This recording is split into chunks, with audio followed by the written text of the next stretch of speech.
Everyone. So, I've had some really interesting conversations with people lately. Um, Anybody who knows me or has seen me knows that I don't carry a purse, I carry a backpack. It's very heavy, it's very full. My kids make fun of me for it all the time because it weighs so much. But I recently had gone somewhere earlier in the week. Sorry, I know I say that word a lot. And anyway, I had to do like paperwork for my kids, and part of that paperwork was recertifying that their address, and part of that involves basically giving them pieces of mail with my kids' name on them and whatnot. And so I go to dig through my bag because I totally forgot to bring that to see if I still had some in my bag, because I do carry some important pieces of mail in there. None of the ones that I had were recent enough to count. But anyway, I have this big blue binder that I carry everywhere with me. It accounts for most of the weight in my backpack. And the lady had commented to me, she's like, wow, you came with so much stuff today. And I was like, no, I carry this stuff every day. If I would have came today with what I needed, I wouldn't be digging here through all this stack of stuff. And then she goes, she was an older woman, and she's like, wow, you carry that every day? She's like, may I ask why?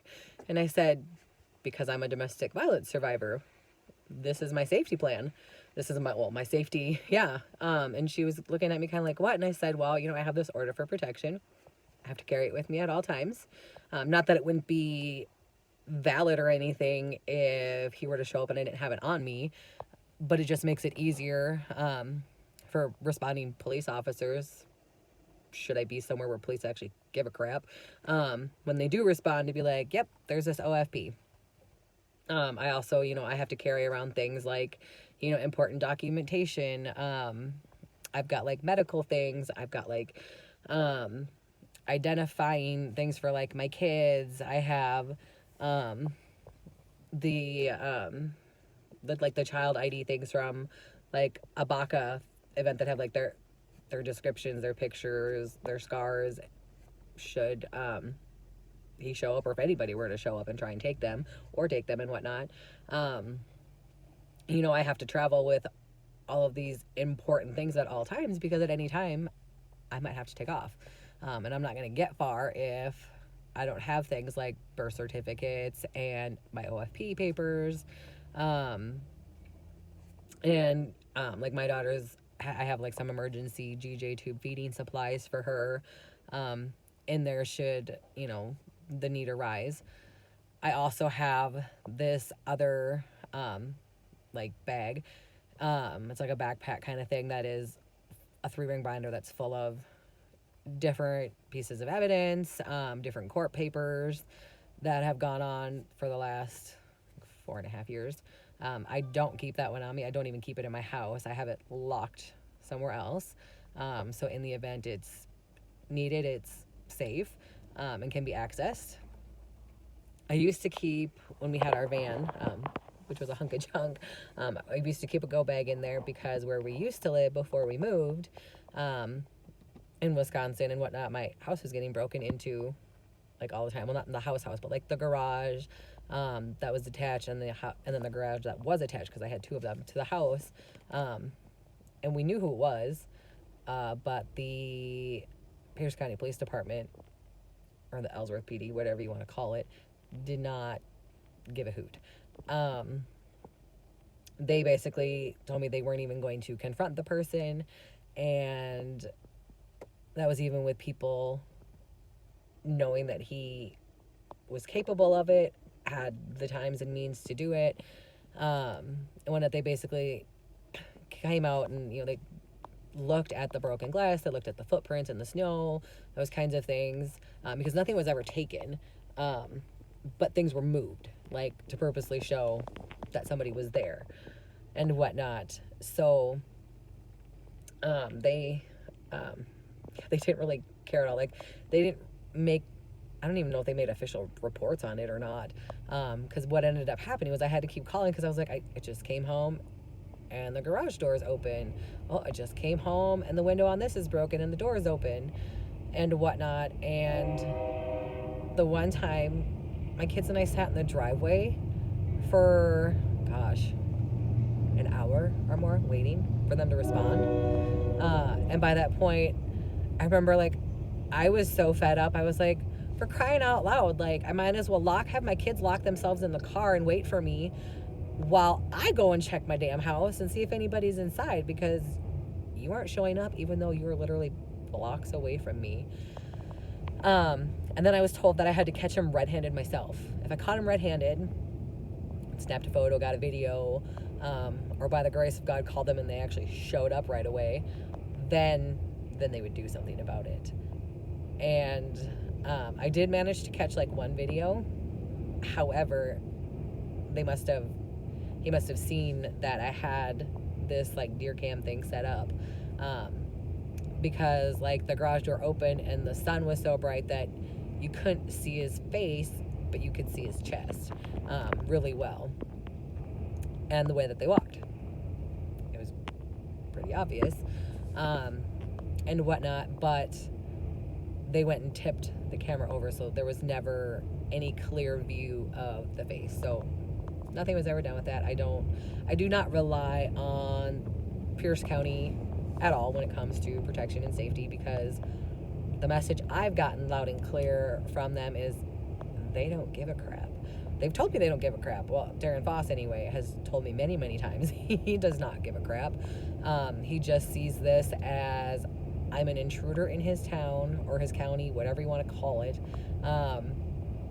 And I've brought my out-of-state drama with me, and he does not like to have to deal with that. So he never does deal with it. So anyway, we used to keep a go bag in the van in the event that, you know, we had a safety plan developed at our old house, both with our neighbors, and then my kids knew where they could, because we had many different exits in and out of our old house, which routes they could take to get to the vehicle. And then we would have bags packed and ready to go. We had clothes, had extra like formula, because my daughter, who has a DJ feeding tube, has prescription formula that she has to take through there. So we had all of this stuff in there. Since moving, I don't carry that stuff anymore because I don't have the room in my vehicle, and because now I'm just so fed up that it's like, if you show up, like, not only am I gonna call the police and pray to God they actually care, but I'm gonna fight back. Like, I'm done. And so yeah, I had that conversation with this older lady, and she thought that was pretty sad and ridiculous, that this is what people have to do. And then I've had other people who know the situation, given what's going on, given his history, that have asked, you know, hey, what's your safety plan? Are you staying safe? Like, I'm living my safety plan. I'm attempting to stay safe. You know, we moved away from that house. Obviously, you know, order for protection. Obviously, it's not like I can hold it up like a bullet shield, you know, if he comes after me. I can't just throw it up in the air and be like, freeze. That's not how it works, but I have that. You know, I have friends and family members who check on me often, who are always in the loop about things that are going on. They know I have lots of friends that if I go quiet for too long, they start blowing up, like my phone, the text messages, phone calls, Facebook, all that stuff, to make sure that we're okay. I've actually, at one time I forgot my phone in another room, and I was taking a bath because it was wintertime and I had shoveled and I was really sore.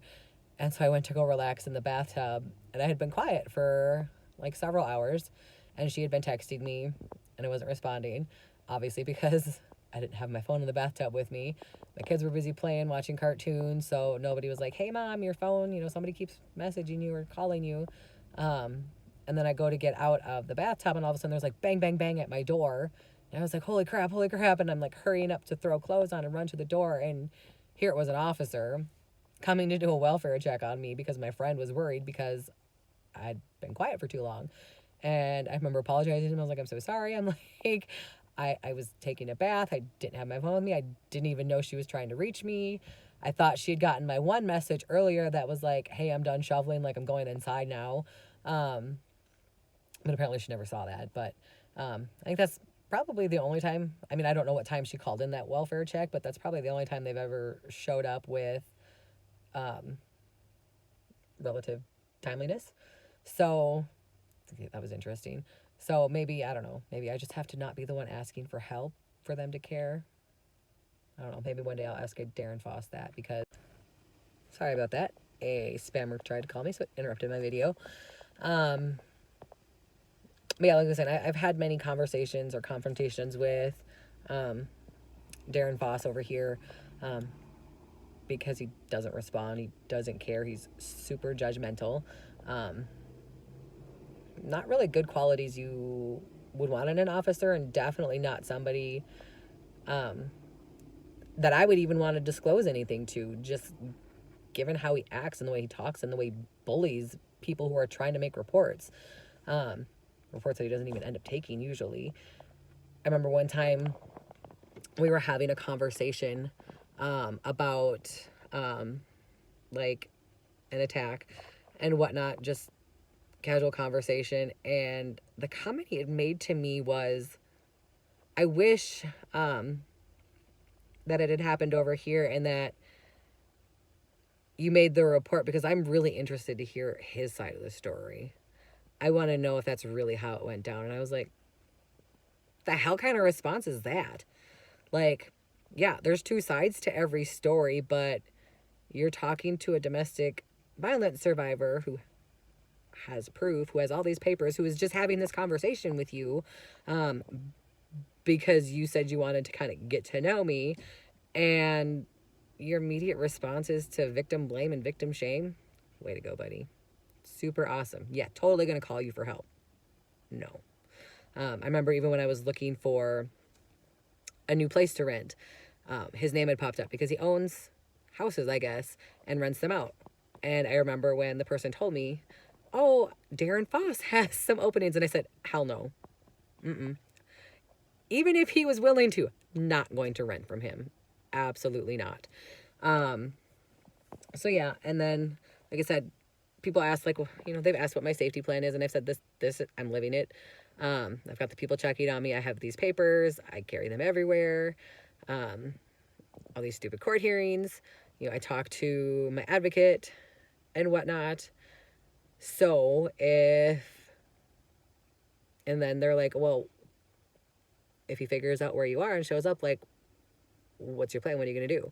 And I said, well, to quote my son, I'm not going to rely on the Pierce County Police Department because we'll be dead before they show up. He actually said that to his therapist and to me several times. And he's not wrong, because they take forever to show up. Doesn't matter how big an emergency is, it takes for freaking ever. And it's funny because most of the times, like, I've been told that the times I'm calling in, they're not even busy. So I don't know why it takes them so long to show up. So I said, well, plan B, I guess, is if he finds me and he shows up and the cops are taking forever, I'm like, obviously my first instinct is going to be hide my children, keep them safe. I said, and then it's fight for my life, basically. Hope he doesn't come with other people in his family. Hope he doesn't show up like with, the family members that he have that supports this behavior. Because then I might be in a little bit of trouble because I'm one person. Fighting off 2, 3, or 4 might be more challenging. But I said at this point, if he were to show up, I can't lock myself in a closet and call 911 and realistically expect that Pierce County is going to show up quickly. So I'll hide my kids and I'll fight and pray for the best. So, that's why this whole order for protection thing is such a big deal. He's the type of guy that if this OFP were to suddenly get dropped or changed, he would take that as an invitation. That would be cue in his messed up mind that it's okay to do these things. That it's okay to show up. It's okay to start stalking and harassing and calling and texting and doing all these things that he did before I got the OFP and that he tried to do after I got the OFP until he got his 2 strikes against him. Because the way it works with most states, I think, this is how it works in Minnesota. I'm fairly certain it works that way in a lot of states, is domestic violence violation charges are like elevated offenses. You know, the first time is a misdemeanor or gross misdemeanor, depending on what they did. Second time can be an automatic gross misdemeanor. Third time has the opportunity for a felony charge, which means you're doing serious jail time. So he had his 2 strikes. He only ever got sentenced, like each time, you know, he had a 90-day jail sentence, but the first time they completely stayed it. He didn't have to serve any of the actual time and put on probation and ordered, you know, all sorts of counseling crap that he didn't really participate in. And then the second time, he was again given a 90-day sentence, but they only stayed 87 of those days. And then the 3 days that he was supposed to serve were, he had the option to do Huber privileges, which means he goes to work during the day and then goes to jail at night, or serves it like on a weekend. Or he could have done 72 hours of community service. If he chose community service, he had to do it within a certain time frame, all of it, or it didn't count. And then he would go to jail for those 3 days. So he started to back off a little bit. Well, then the judge had also confronted him because I was being harassed by his family. And I had brought that up in my victim impact statement at his last conviction hearing where they were sentencing him. And the judge had literally told him, he's like, okay, you realize you're now like going down a very dangerous path. Like, your next charge can be a felony, and your family can get you this felony if they don't leave her alone. So if you take away that piece of paper, there's no longer this fear of a felony. He's just going to use it in his delusional mind as, oh, you took that away. Great. Now I can access them. I can contact them. I can do all this stuff, and there's nothing she can do about it. And he will. Don't know how far he'll go. He's crazy enough to go extreme. So that's why I've had this out there asking for help, because I can't afford to be in that kind of danger. My kids don't deserve to be in that kind of danger from a monster who they've not only witnessed hurt their mom and threaten their mom and have domestic violence, but also hurt them so horribly. You know, if you have children who have come forward and have professionals who have backed them up and that they believe them when they say that their father, you know, physically abused them, sexually abused them, emotionally abused them, threatened to kill them all the time, that they're absolutely terrified of this person. They can't even hear his name. They get upset if they see a photo. They don't like hearing the word dad. They're in constant fight or flight mode, and he keeps them there with all these court hearings.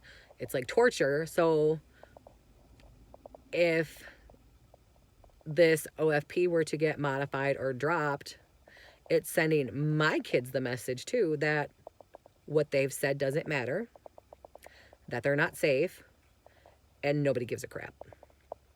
Because in reality, that's how it comes across. You know, kids will do, you know, they have that magnificent, awful little trick in their head where they can make anything their fault. Or they will shoulder the blame for anything.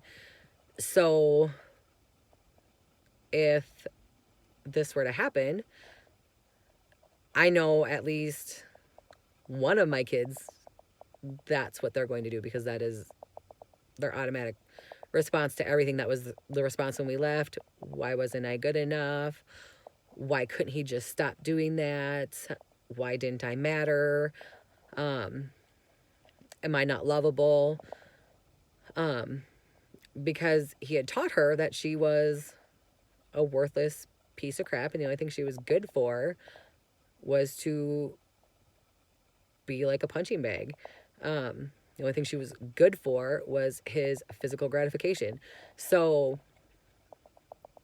other than, you know, obviously safety is important with the OFP, but it's not just physical safety, it's mental safety too. You have children who have been strong enough to come forward, who've been strong enough to say, I'm not keeping his secrets anymore. I got one strong enough to say, not only am I not keeping his secrets anymore, I want to stand in an open courtroom and say everything in front of him. I don't want to go to the judge's chambers. I want to be right there where he can hear me say what he did to me, because he needs to hear me. Pretty powerful words for a 10-year-old. So if all of this gets taken away, or if all of this gets shut down because he has this slimy lawyer, Andrew Lawfers from Cordell Law, claiming to be part of the father's rights movement, then you're sending a terrible, terrible message to my children.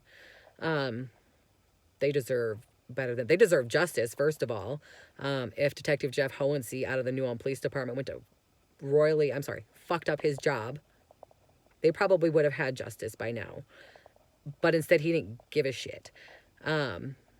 He told me right off the bat, my family was a waste of his resources. The abuse was old. Wasn't like it happened yesterday. Well, I'm sorry. How many kids realistically come forward right when abuse happens, or even at all? There's a statute of limitations for a reason, because it takes time for people to feel safe enough to come forward. But then, yeah, gave me the comment, well, you have this OFP, he's not allowed near them, so why are you complaining? Because he broke the law. Because he broke every sense of humanity when he did these things to our children. You should be held accountable for that. Nobody should get away with molesting a child, raping a child, physically harming a child, threatening to kill a child. How, as a police detective, can you sit here and say, how dare I have the audacity to ask for your help? Because this is what I'm supposed to do. I'm their mother. I'm their advocate. Their therapist who made the reports are their advocates. My advocate, who is an advocate, obviously is doing her job. So the hell's your deal? And then making comments like, oh, well, I don't really know if Chuck Hansen, which is the county attorney, would even be willing to take the time to look at this and prosecute it, because, it's old. It's not new news. We all know, yeah, he probably did it, but is it really worth the cost of going to court? Excuse me? How is it not worth the cost of going to court? How is it not worth it to my children to see that they have justice, that they know? The constant thing we've always been asked by them is, they said, why hasn't he been arrested yet? Don't they believe me? Why isn't anybody doing anything about this? And me and their therapists have literally had to constantly be like, I have no idea. I don't have a good answer for that question. So, yeah, like, it's tough stuff. It's emotional stuff.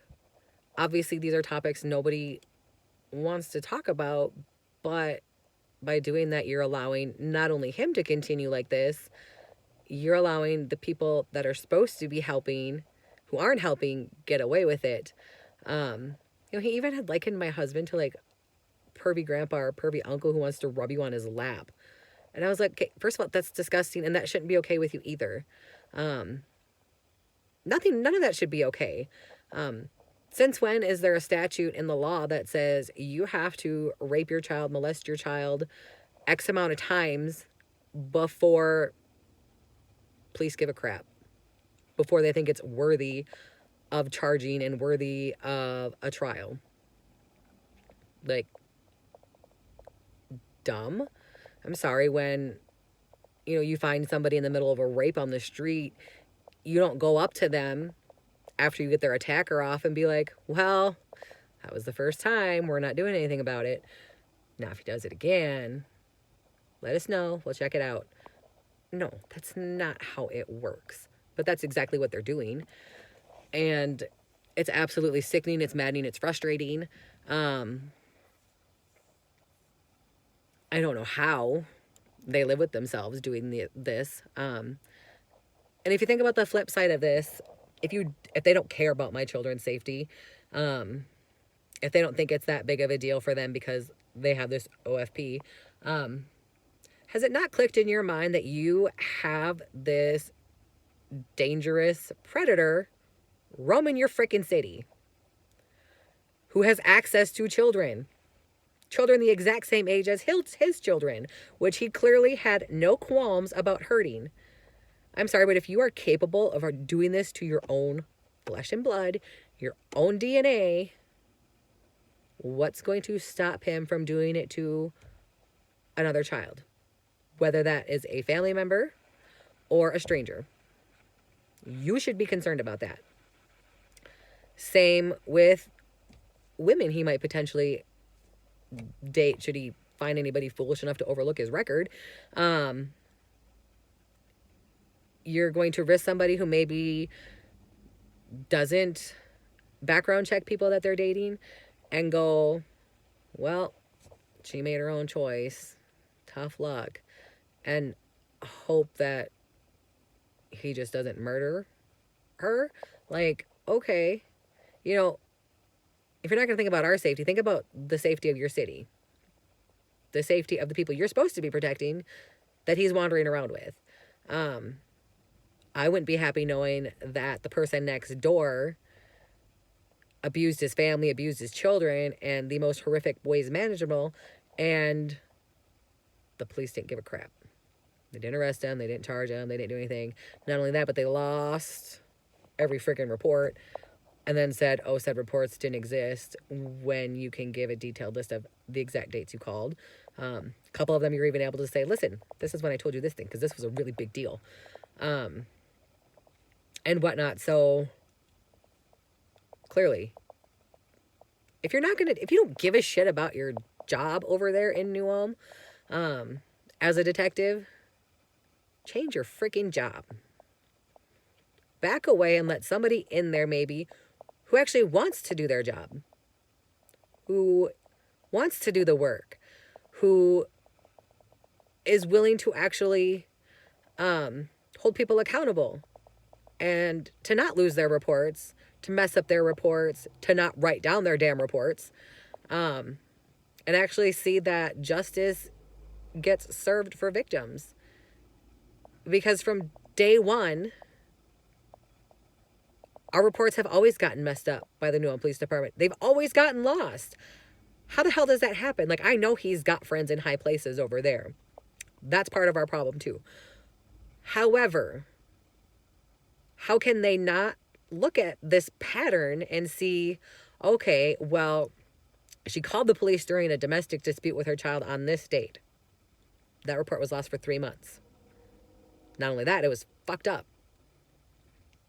Now we have all these other reports of children coming forward with sexual abuse, physical abuse, and those get lost. The ones that are left are messed up. They literally had bits and pieces of what one child said and bits and pieces of what another child said, mashed together in one report and said that's what that child said. No. If you're going to do your job half-assed, don't do it at all. Step down, let somebody else in. Because what you're doing is a great disservice to your community and a great disservice to the people who depend on you for safety. Because you're not dependable for safety. That's a huge part of the broken system. You have police officers who think they are above and beyond. They can be judge, jury, decider, and they look at you and go, too much work, don't want to do it. And so they don't. And then you try to go up the chain of command to be like, hey, hello, there's a problem here with your detective or your officer. What are you going to do about it? And what do you know? They don't want to call you back either, because heaven forbid they have to actually face a complaint. So that is literally how everything has gone for us. I don't know if any charges will be brought about from this last interview. They would be incredibly stupid not to. If they don't, if they lose this freaking report too, I will go so far above the heads I've already gone above to be noisy enough to make sure that this is rectified, because this is absolutely ridiculous. This is not what should be happening to people. And I know I'm not the only one. So you need to get your shit together. If you're a police officer, if you're a detective, do your damn job or get a different job altogether. That's my high horse. Those are my feelings on that matter. Because you know what? If you don't do your job, I'm not safe. People aren't safe. Your town isn't safe. Because you have this predator walking around that you don't care about. So, yeah. That's where that is. Obviously, this video will include the links to everything. We have the change.org petition still going. Obviously, my YouTube channel here, Silent No More, because as you can tell, I'm not going to sit down and shut up anymore. I don't care if they don't like it. I don't care if my ex-husband doesn't like it. It's about time he maybe try his own medicine and he leaves people the hell alone, and quits terrorizing children. So the GoFundMe will also be in there, because that is what I'm relying on for legal representation in the state of Minnesota for this court date that's coming up for him, because he doesn't like that the judge ordered a 50-year order for protection against him. So once again, I am forced to make contact with him. I am forced to be a sitting duck for him, because without these court dates, he wouldn't see me. He wouldn't have access to me. He'd never know where I was, because my address is sealed. He's only allowed to know what county I live in. He doesn't get to know the town. He doesn't get to know the street. Nothing. Just the county. That's all he's allowed to know, is what county I live in. So speak out. We need your help. People like me need your help. So click the links, read the stuff, pass it along, do what you can. It's all needed. It's all appreciated. And it matters. I know it matters to me. I know it matters to my kids. I know it matters to my friends who have been fighting with me and beside me and have been watching this stuff from day one, who've been there this entire time. The ones who even stuck with me when he tried to make sure I had no friends at all, and encouraged me to leave him, but I was too scared, or I didn't have a plan yet, or the plan had failed. So, thank you. And that's it for now. If you're out there, don't be silent anymore.